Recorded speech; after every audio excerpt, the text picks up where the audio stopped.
Dahil nagsahod na ako, tara, samahan niyo akong mag-remit at mamili ng mga gagamitin ko sa bahay ng mga amo ko.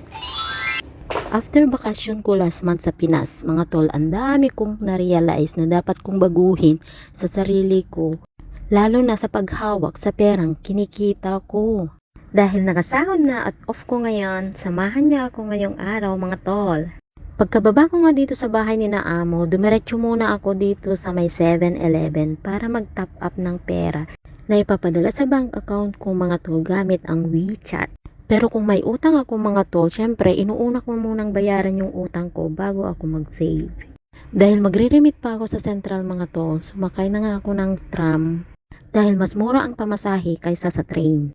Kaso wala akong barya. Shout out na lang kay ate na nagbigay sa akin ng barya. Thank you ate.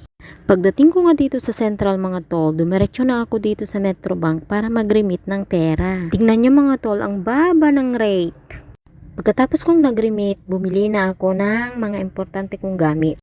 Gaya ng bra, lotion, sabon, sunscreen, body wash, shampoo, toothpaste, at saka ito, kayo nang bahala magbasa. Dahil lunchtime naman na mga tol, dito ko na nga naisip kumain sa malapit lang sa bahay ni na amo.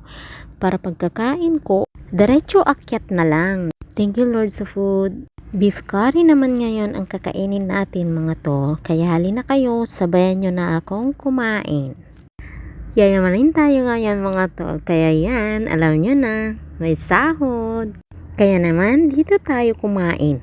Iniisip siguro ng iba na masasarap ang pagkain namin dito, pero hindi, lalo na sa bahay ng mga amo. Nakakakain lang kami ng masasarap pag holiday namin. Kaya magmula ngayon, kailangan i-divide ko na sa 4 or 5 ang sahod ko. Para sa utang kung may utang, tapos 3 different kinds of savings, tapos allowance.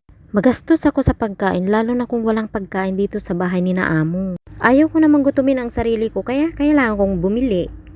After ko ang kumain mga tol, umuwi na ako dito sa bahay.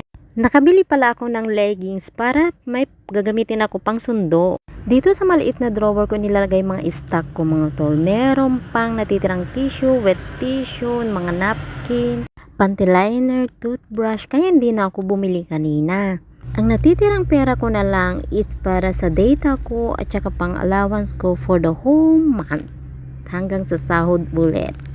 Yan, dyan na pupunta yung mga sahod ko mga to magmula ngayon. Yan na yung routine ko dapat.